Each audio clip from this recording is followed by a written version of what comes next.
మర్నాడు ఉదయం సుజాత కంటే ముందుగానే మహేష్ హాస్పిటల్కి వచ్చాడు. రాగానే పేషెంట్లందరినీ విజిట్ చేశాడు. అందరినీ చూసిన తర్వాత హుషారుగా కుర్చీలో కూర్చుని మ్యాగజైన్ తిరగవేయటం ప్రారంభించాడు. సుజాతకి ఇదంతా ఆశ్చర్యంగానూ కొత్తగానూ ఉంది. మహేష్ ఏనాడు హాస్పిటల్కి ఒక క్రమ పద్ధతిలో రాలేదు. వచ్చినా అంత శ్రద్ధగా పేషెంట్లను ఏనాడూ పరీక్షించలేదు. సుజాత కనిపించగానే నవ్వుతూ పలకరించాడు. తను ఈ 2 రోజులు హాస్పిటల్కి రాకపోవటానికి కారణం చెప్పాడు. క్షమించి సుజాత, ఇంకెప్పుడూ అలా చేయను అన్నాడు. ఇందులో క్షమించడానికేముంది? ఈ హాస్పిటల్ పూర్తిగా నీ సహకారంతోనే నడుస్తున్నది.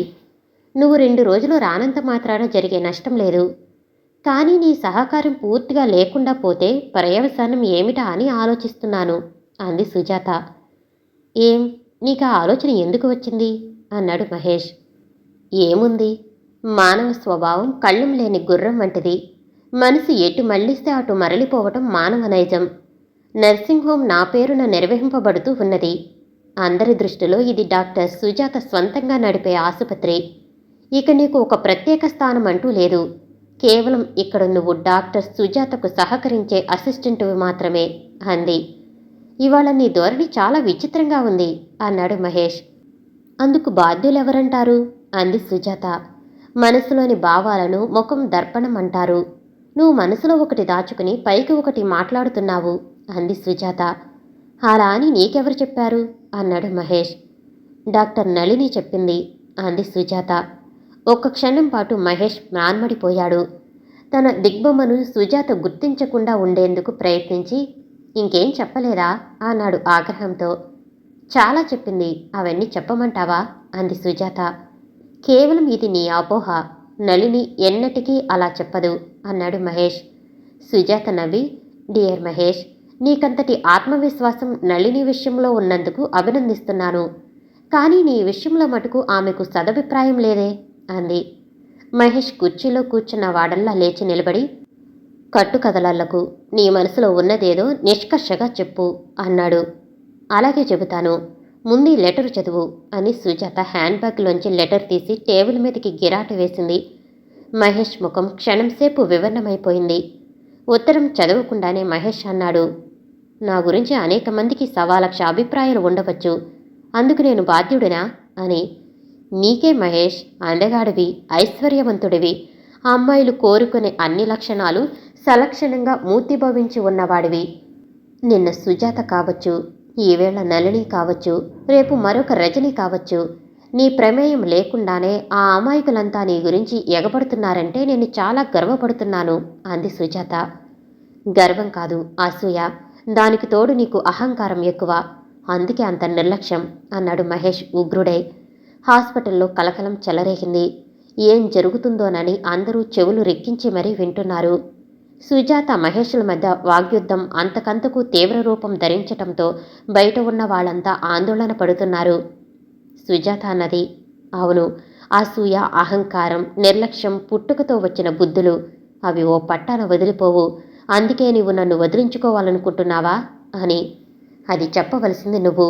నన్ను అవమానించి అపోహపడి హాస్పిటల్ అన్న జ్ఞానం లేకుండా షేమ్ చేసి మాట్లాడుతున్నావు.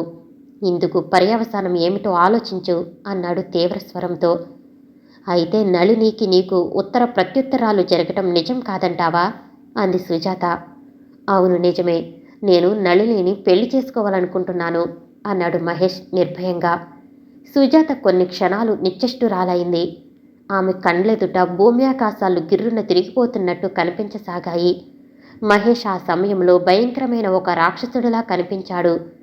తనను నమ్మించి ద్రోహం చేసిన మహేష్ని గొంతు నిలిమి చంపివేయాలన్నంత ఆగ్రహం కట్టలు తెంచుకు రాసాగింది.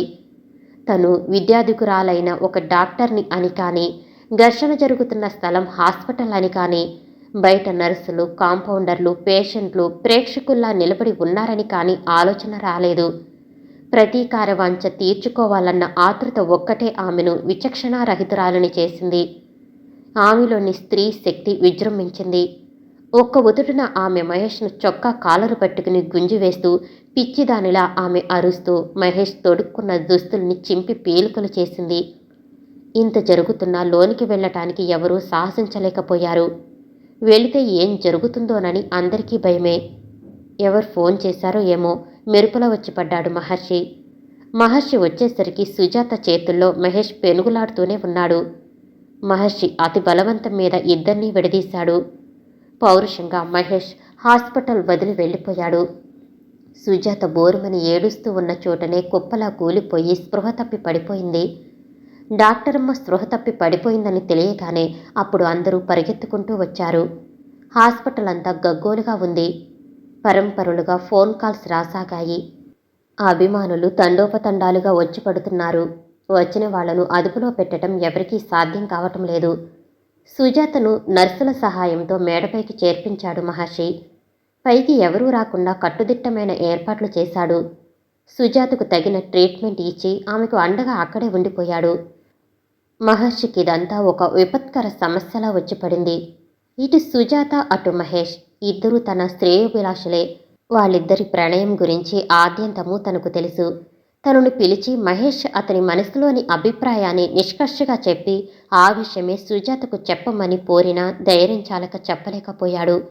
ఎప్పుడో ఒకప్పుడు ఇంతటి విపత్కర పరిస్థితి ఏర్పడుతుందని తను ఊహించినప్పటికీ అది ఇంత తొందరగా జరుగుతుందని భావించలేకపోయాడు.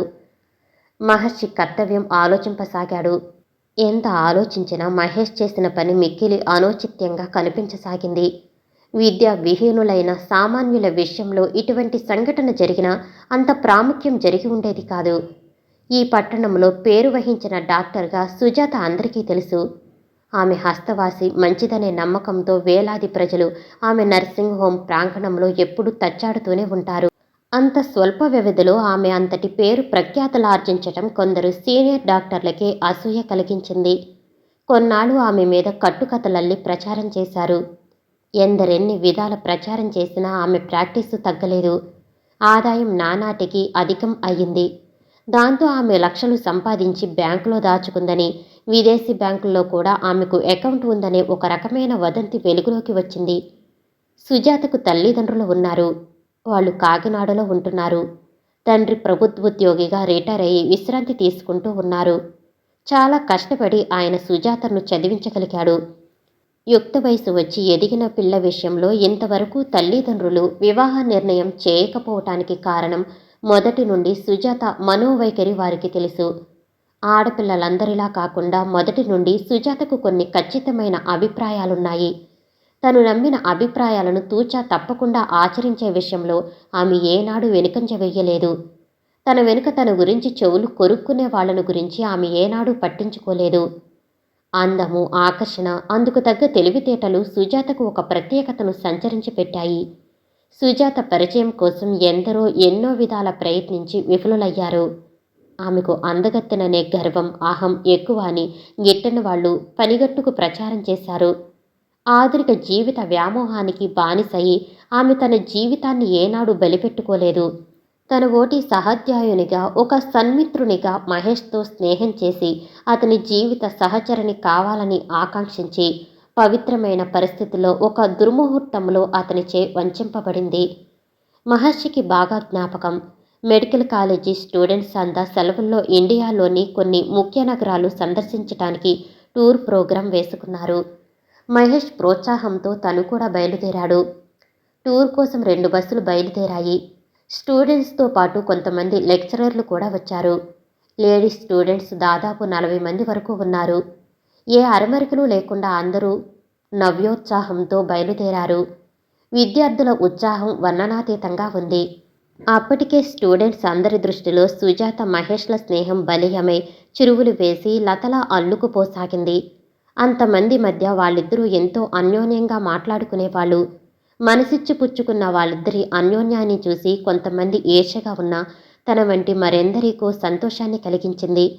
టూర్ ప్రోగ్రాంలో మైసూరు, బృందావన్ గార్డెన్ కూడా ఉంది. అక్కడి రమణీయకతకు ముగ్ధులై విద్యార్థులు 2 రోజులు అక్కడే ఉండిపోయారు.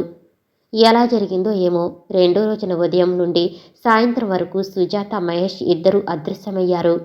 మార్నింగ్ షోకి వెళ్ళి ఉండవచ్చుననే అభిప్రాయం కూడా నిజం కాలేదు. ముఖ్యంగా ఆ విషయం కలవరపరిచింది మహర్షిని. మహేష్ విషయం అటుంచి సుజాత ప్రవర్తన గురించి అందరికీ ఒక మంచి అభిప్రాయం ఉంది. కేవలం స్నేహం తప్ప వాళ్ళిద్దరి మధ్య అపోహ కలిగించే విషయం మరొకటి లేదని మహర్షి దృఢ విశ్వాసం. వాళ్ళు సాయంత్రానికి తిరిగొచ్చారు. మహేష్ ఏదో చెప్పాడు. కాకతాళీయంగా తెలిసిన మిత్రులొకరు కనిపించి భోజనానికి ఆహ్వానించారని వెళ్ళక తప్పింది కాదని చెప్పాడు. సుజాత మటుకు డీలా పడిపోయినట్లు కనిపించింది. అందరి మధ్య మునుపటంత ఉత్సాహంగా తిరగకుండా ఒంట్లో బాగోలేదని ముసుగుపెట్టి పడుకుంది. టూర్ ప్రోగ్రాం ప్రకారం దక్షిణ భారతదేశంలోని నగరాలన్నీ సందర్శించిన తర్వాత ఉత్తర భారతదేశ యాత్ర ప్రారంభమయ్యింది. అది డిసెంబరు 30 ఆఖరి రోజులు. ఢిల్లీలో చలి విపరీతంగా ఉంది. పగలంతా నగరాన్ని సందర్శించి రాత్రివేళ మరో కార్యక్రమమూ లేకుండా పెందలకడనే అందరూ ముసుగులు తన్ని పడుకునేవారు. ఢిల్లీలో అందరూ 4 రోజులుండిపోయారు. ఈ 4 రోజులు పగటివేళ అందరితో కలిసి తిరిగినా రాత్రివేళల్లో ఇద్దరూ అదృశ్యమైపోతూ వచ్చారు.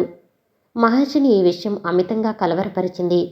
పరిస్థితులు, పరిసరాలు వ్యక్తి జీవన స్థాయిని ఉన్నత స్థాయికి చేర్చటమో లేక అతంపతనానికి దించివేయటమో చేయటానికి తోడ్పడతాయి. దానికి తోడు వయసు అల్లరి. ఎంత మనోనిగ్రహం కలవాళ్లైనా కొన్ని ప్రత్యేక పరిస్థితుల్లో విచవితులు కావటం అసంభవం కాదు. మహేష్ చతురుడు. అతని దగ్గర స్త్రీ వశీకరణ విద్య లాంటిదేదో ఉండి ఉండాలి. లేకుంటే నిప్పులాంటి సుజాతను అంత తేలికగా వలలో వేసుకుని పతనానికి దిగజార్చి ఉండేవాడు కాడు. సుజాత నైతికంగా పతనమైందన్న విషయం గ్రహించటానికి మహర్షికి ఎంతో వ్యవధి అక్కరలేకపోయింది. అందరితోనూ సుజాత చనువుగా ఉత్సాహంగా మునుపటిలా మాట్లాడలేకపోతున్నది. మహర్షి నిజం తెలుసుకోవాలని యత్నించి విఫలుడయ్యాడు. ఫైనల్ ఇయర్ పరీక్షలు దగ్గర పడుతున్నాయి. విద్యార్థులందరూ విరామ సమయాన్ని వృధా చేయకుండా చదువుల్లో నిమగ్నమై ఉన్న సమయం. ప్రిపరేషన్, హాలిడేస్ ఇచ్చారు. చాలామంది ఇండ్లకు వెళ్ళిపోయారు. ఆ రోజు మహర్షి ఒక్కడు హాస్టల్లో తన రూంలో కూర్చుని ఉన్నాడు. అతనితో పాటు రూంలో ఉంటున్న విద్యార్థులిద్దరూ స్వంత ఊరు వెళ్లారు. దాదాపు ఉదయం 10 గంటల ప్రాంతంలో మహర్షి ఒక్కడూ కూర్చుని ప్రాక్టికల్ థియరీ స్టడీ చేస్తుండగా సుజాత వచ్చింది. మెన్స్ హాస్టల్కు ఆడపిల్లలు రావటం చాలా అరుదు. బాగా పరిచయం ఉండి బాంధవ్యాలు ఉన్నవాళ్ళు మాత్రమే కావలసిన అవసరాల కోసం అప్పుడప్పుడు రావటం కద్దు. సుజాతను చూసి మహర్షికి ఆశ్చర్యం కలిగినా పైకి ప్రస్ఫుటం కానీయకుండా సాదరంగా ఆహ్వానించాడు. సుజాత వంటి నిండా చీరచెంగు తీసుకుని మహర్షి ఆహ్వానం మేరకు అతని రూంలో అడుగుపెట్టింది. ఆ క్షణంలో సుజాతను చూసి మహర్షి ఆశ్చర్యపోయాడు. మనిషిలో మునుపటి చలాకితనం లేదు. రాత్రంతా నిద్రలేనట్టు కళ్ళంతా ఎర్రగా వాచి ఉన్నాయి. బుగ్గలు నునిపెక్కి ఆమె అందాన్ని ద్విగుణీకృతం చేసినట్లు కనిపించినా ఆమె వదనంలో కానవస్తున్న విషాదభూతులు మహర్షి గుర్తించాడు. వాట్ సుజాత, వాట్ హ్యాపెన్ అని ఇంగ్లీష్లో ప్రశ్నించాడు. కొన్ని క్షణాలు సుజాత వెక్కి వెక్కి ఏడ్చింది. ఎలా ఓదార్చాలో మహర్షికి ఓ పట్టాన అర్థం కాలేదు. తనకు సుజాత కో స్టూడెంట్, అంతేకాక తన మిత్రునికి సన్నిహితురాలు. ఆ సమయంలో తన రూమ్కి రావటం విపరీతం కాదు, కానీ విశేషమే ఉండి తీరాలి. తను ఊహించిన కారణమే నిజమైతే అని ఆలోచన వచ్చేసరికి మహర్షి మస్తిష్కం వేడి ఎక్కిపోయింది. సుజాత, నేను ఊహించింది నిజం కాదు కదా అని అడిగేశాడు కూడా. సుజాత చెప్పింది విని మహర్షి దిగ్భ్రాంతి చెందాడు. సుజాత ఇప్పుడు గర్భవతి. ఈ విషయం మహేష్కు తెలుసా అని అడిగాడు మహర్షి. తెలుసు, అబార్షన్ చేయించుకోమని సలహా ఇచ్చాడు అంది సుజాత. ఈ విషయం మరెవరికైనా తెలుసా అని అడిగాడు మహర్షి. లేదు, ఎవరికీ చెప్పలేదు అంది సుజాత తలదించుకుని. ఈ విషయంలో నేను నీకెలా సహకరించమంటావో చెప్పు సుజాత అన్నాడు మహర్షి. సుజాత కొన్ని క్షణాలు మౌనం వహించి, ఈ విషయంలో మహేష్ని అడిగి ప్రయోజనం లేదు. అతను చెప్పవలసిందేదో నిష్కర్షగా చెప్పివేశాడు. నన్ను వివాహం చేసుకోవటానికి అతనికేం అభ్యంతరం లేదని, కానీ వివాహానికి పూర్వమే ఇటువంటి కళంకాన్ని తుడిచివేయటం ఉభయులకు శ్రేయస్కరమని బాగా ఆలోచించమని హితబోధ చేశాడు. ఇది నలుగురికి తెలియటం వల్ల అల్లరి అవుతుంది తప్ప కలిగే ప్రయోజనం ఉండకపోగా తమ వివాహం తాత్కారణంగా విచ్ఛిన్నం అయ్యే ప్రమాదం కూడా ఉందని హెచ్చరించాడు. నాకేమీ గమ్యం తోచటం లేదు. పరీక్షలు చూస్తే దగ్గర అవుతున్నాయి. అసలు వ్రాయలేనేమోనని భయంగా కూడా ఉంది అంది గాద్గదిక స్వరంతో. ఇంతకు నీ నిర్ణయం ఏమిటో ఏ అరమెరకలు లేకుండా నాకు చెప్పు సుజాత అన్నాడు మహర్షి. నాకేం కర్తవ్యం తోచటం లేదు. ఏదైనా ఆలోచన చెబుతావేమోనని నీ దగ్గరకొచ్చాను అంది సుజాత. మహర్షి దీర్ఘంగా యోచింపసాగాడు. ఏ విధంగానైనా సుజాత నూరేళ్ల జీవితం భగ్నం కాకుండా కాపాడటం ఆమె శ్రేయోభిలాషిగా తన మొదటి కర్తవ్యం. ఈ స్థితిలో మహేష్తో చెప్పి ప్రయోజనం లేదు.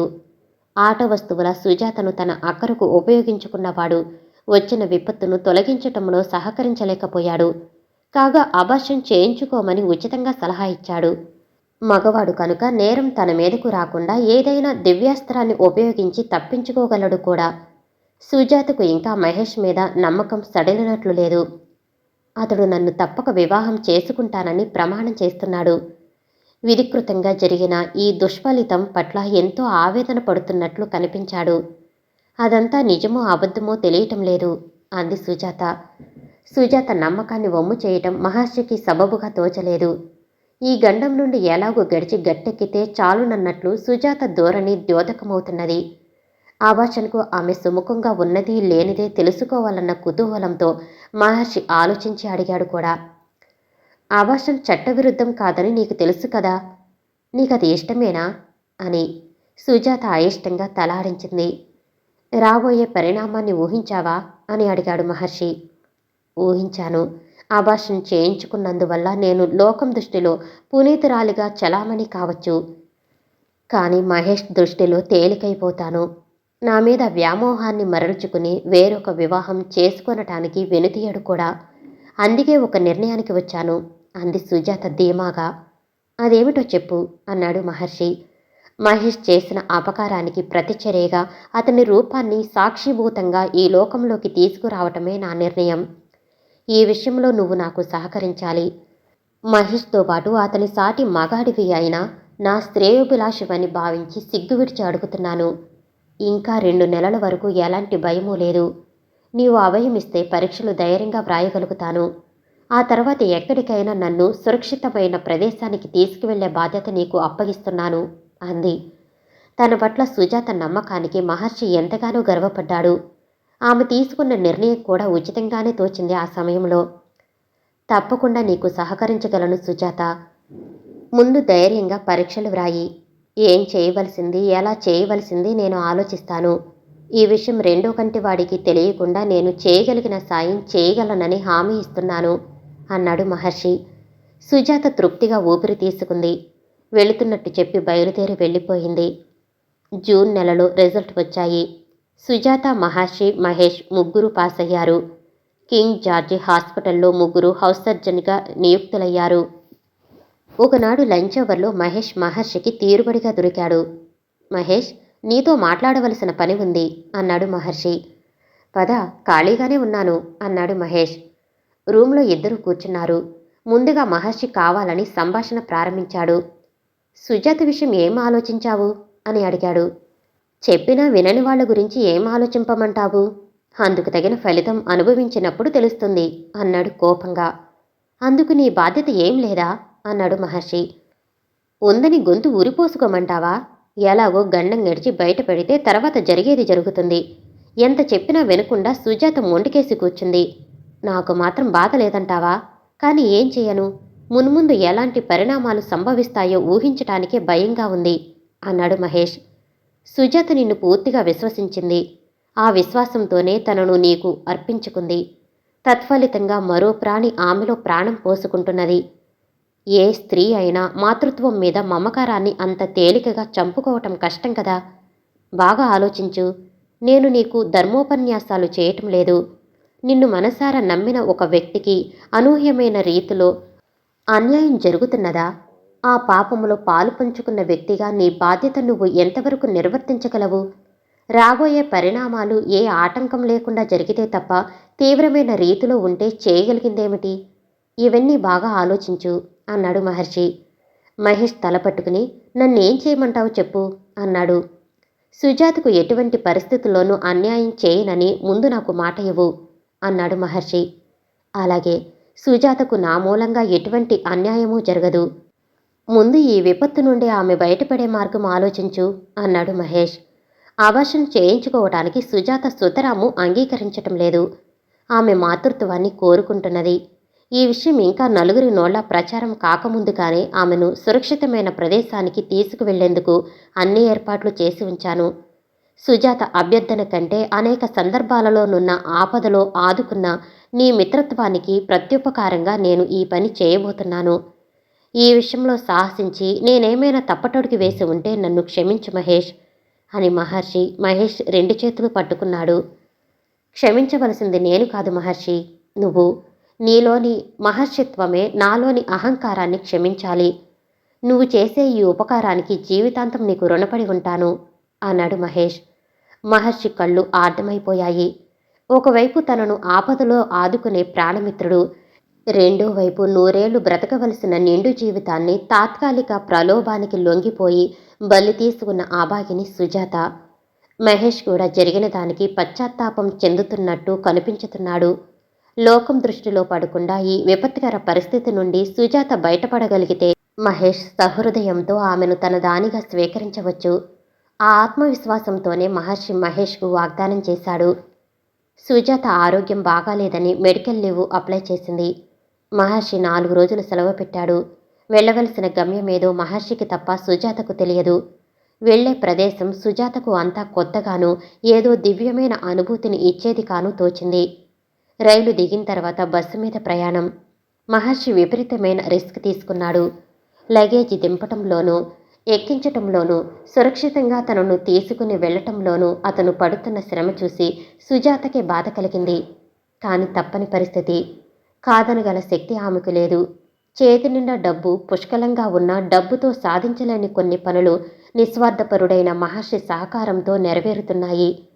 భయం, ఆందోళన సమ్మిళితమయ్యి పిరిగిమందు నూరిపోసిన మహర్షి వాక్చాతుర్యంతో అవి కనుమరుగు కాసాగాయి. మెలికలు తిరిగి ఉన్న ఘాట్ రోడ్డు మీద బస్సు డ్రైవరు చాకచక్యంతో రొద చేసుకుంటూ సాగిపోతున్నది. బస్సు నిండా ఏజెన్సీ వాసులైన ప్రయాణికులు 4-5 మాత్రం నాగరికతగా కనిపిస్తున్నారు. బహుశా వాళ్ళు ఆ ప్రాంతంలో ప్రభుత్వోద్యోగులై ఉండవచ్చు. ఎక్కడో దూరంగా పైన మెట్లు పేలిన శబ్దం, రాళ్లు బద్దలు కొడుతున్న ధ్వని, దొంగలు మోసుకుపోతున్న లారీలు అక్కడక్కడ ఎదురవుతున్నాయి. అదిగో చిరుతపులి అన్నారెవరో. సుజాత గుండె జల్లుమంది. నిజంగానే చిరుతపులి రోడ్ను క్రాస్ చేసి చెట్లలోకి దుమికి కనుమరుగైపోయింది. ఎక్కడ పెడితే అక్కడ చిరుత పిల్లులు రోడ్డుకు అడ్డంగా అటూ ఇటూ తిరుగుతూ కనిపించసాగాయి. కొన్ని చోట్ల చెంగున దుముకుతూ ప్రయాణికులకు ఆహ్లాదాన్ని కలిగించాయి. చలి ఉధృతంగా లేకపోయినా చల్లనిగాని వీచినట్లు తోసి సుజాత బ్యాగ్లో నుండి టవల్ తీసుకుని భుజాల మీదుగా కప్పుకుంది. బస్సు ఇంకా గమ్యం చేరకముందు ఒకచోట ఆగింది. అదేం ఊరని అడిగితే ఒకరు లంబసింగి అన్నారు. పేరు వినటానికే విచిత్రంగా ఉంది. సుజాతకు నవ్వు వచ్చింది. బస్సు ఆ ప్రదేశంలో అరగంట పైగా ఆపుచేశారు. బస్సు చింతపల్లి చేరుకుంది.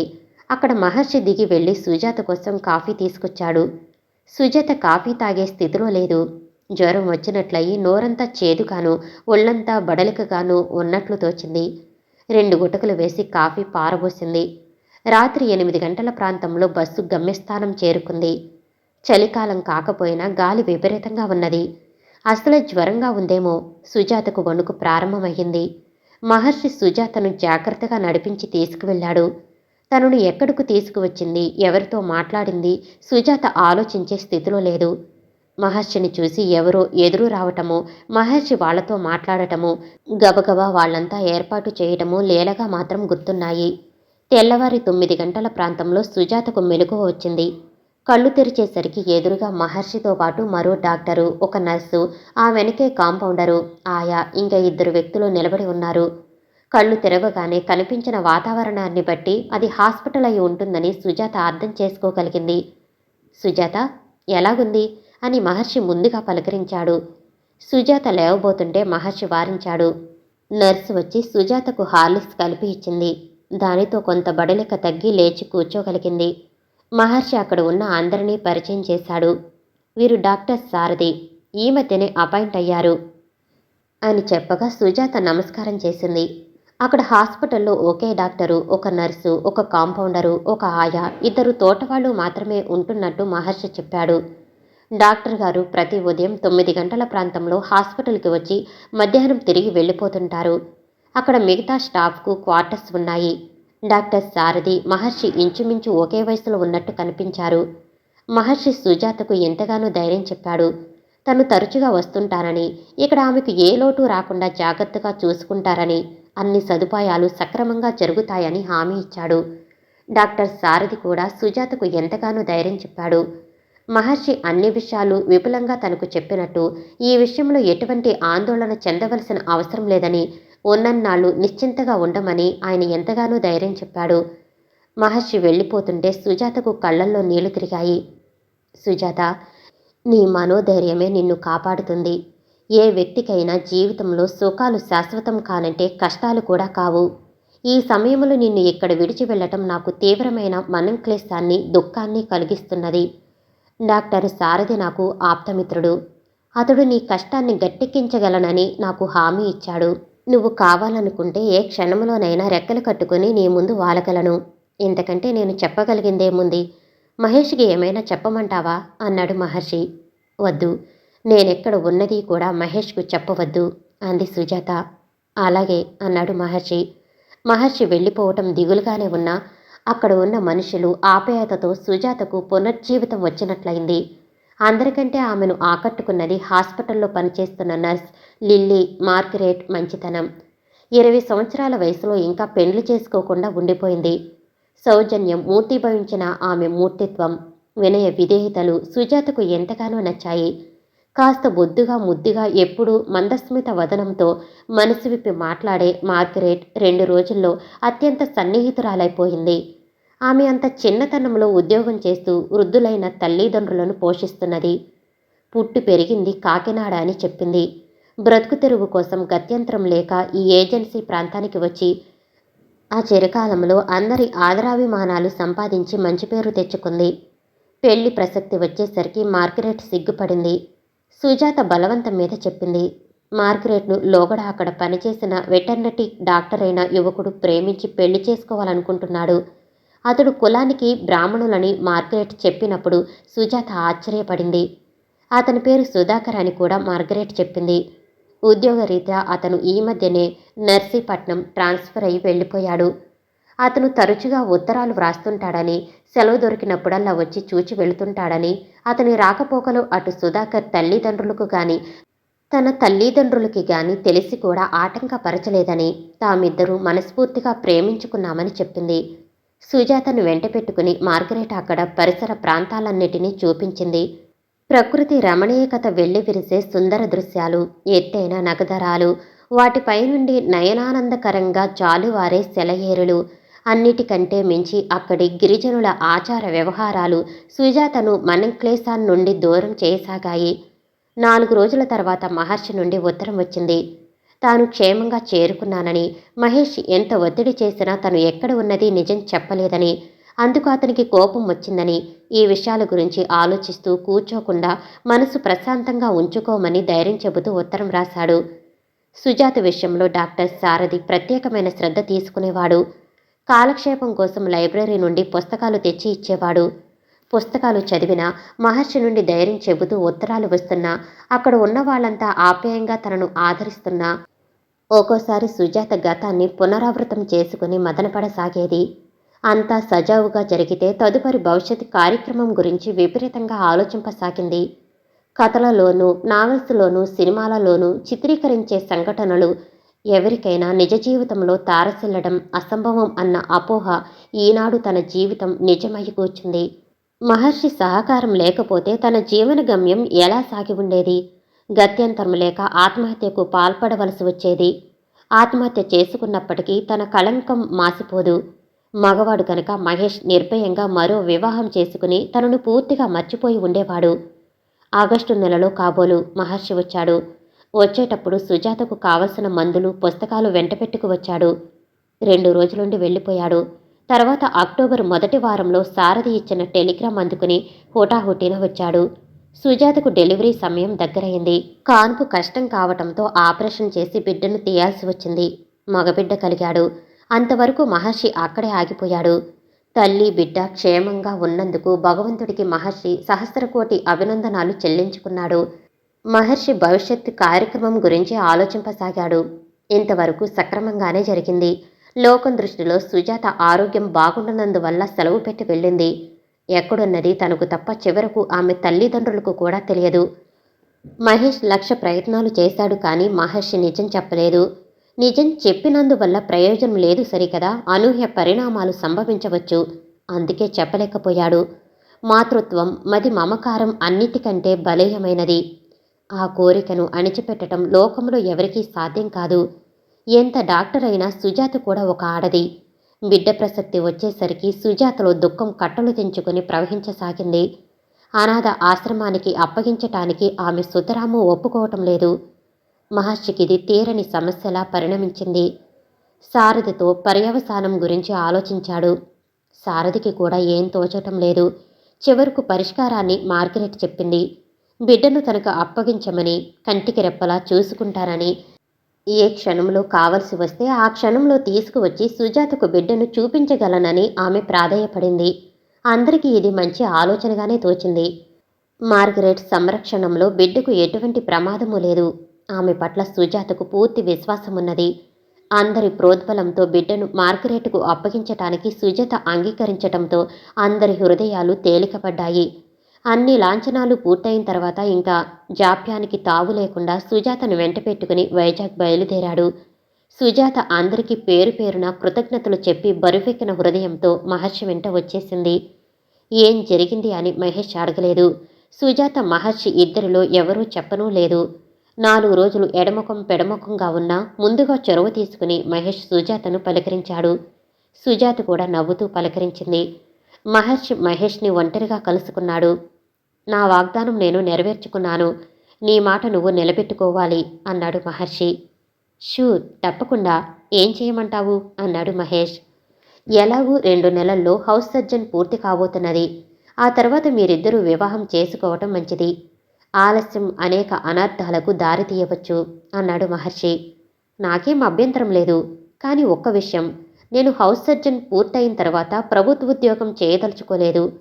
స్వంతంగా ప్రాక్టీస్ పెడదామనుకుంటున్నాను. అందుకు మా పేరెంట్స్ కూడా ఒప్పుకున్నారు. అందువల్ల ఎలాగూ నాకు ఒక డాక్టర్ అవసరం ఉంటుంది కనుక వేరే ఇంకొకరి కంటే సుజాత అసిస్టెన్స్ తీసుకుంటే అటు నా లక్ష్యము, ఆశయం రెండూ నెరవేరుతాయి అన్నాడు మహేష్. మహర్షి అది విని ఎంతగానో సంతోషించాడు. మహేష్ నిర్ణయాన్ని సుజాతకు చెప్పాడు. కానీ సుజాత నుండి రెస్పాన్స్ మరో విధంగా వచ్చింది. నేను కూడా ప్రైవేట్ ప్రాక్టీస్ ప్రారంభిద్దామనుకుంటున్నాను. ఇందులో ఏదో పన్నాగం లేకుండా మహేష్ తన హాస్పిటల్లో నన్ను అసిస్టెంటుగా అపాయింట్ చేసుకోడు. అతని దగ్గర నేను అసిస్టెంట్గా చేరే కంటే నేను ప్రారంభించాలనుకుంటున్న నర్సింగ్ హోమ్కి సహకరించమని చెప్పు. కొన్నాళ్ళు చూద్దాం. మహేష్ తన సత్ప్రవర్తన రుజువు చేసుకోగలిగితే నాకేం అభ్యంతరం లేదు. కానీ నన్ను వంచాలని ప్రయత్నిస్తే మటుకు నేను సహించేది లేదు. జరిగే అవమానం ఎలాగూ జరిగి తీరుతుంది. నన్ను దారుణంగా వంచిన నేరానికి కోర్టుకు పిలిపించి నలుగురిలోనూ తలెత్తుకోలేకుండా చేస్తాను. జీవితంలో నాకు జరిగిన అన్యాయం మరొకరికి జరగకుండా గుణపాఠం చెబుతాను అంది ఆగ్రహంతో. కుసుమ కోమలమైన స్త్రీ మనసు గాయపడితే ఎంత కర్కశంగా మారిపోతుందో మహర్షి ప్రత్యేకంగా చూడగలిగాడు. సుజాత తన నిర్ణయాన్ని ఏ విధంగానూ మార్చుకోవటానికి అంగీకరించదు. అందుకే అవమానాన్ని దిగమింగి బాధలు భరించి మహేష్ చేసిన వంచనకు ప్రతీకారం తీర్చుకోవాలనే కోరికతోనే గర్భ విచ్ఛిత్తి కాకుండా జాగ్రత్త పడింది. సుజాత నిర్ణయం విని మహేష్ కొయ్యబారిపోయాడు. అనూహ్యమైన పరిణామమయ్యింది. సుజాత అన్నంత పని చేయగలదు. ఆమెలో మొదటి నుండి ఆ రకమైన పట్టుదల జీర్ణించుకుపోయి ఉంది. అందువల్ల ఆమెతో రాజీకి రావటమే ప్రస్తుతానికి శరణ్యం అని భావించి మహేష్ సుజాత ప్రారంభించబోయే నర్సింగ్ హోంలో డాక్టర్గా పనిచేయటానికి అంగీకరించాడు. సుజాత నర్సింగ్ హోమ్ ప్రారంభమైన కొన్నాళ్లకు మహర్షి ఫారిన్ స్టడీస్కు వెళ్ళటానికి అవకాశం వచ్చి కెనడా వెళ్ళి ఐ సర్జరీలో డిప్లొమా పొంది 6 నెలల తర్వాత తిరిగి స్వదేశానికి వచ్చాడు.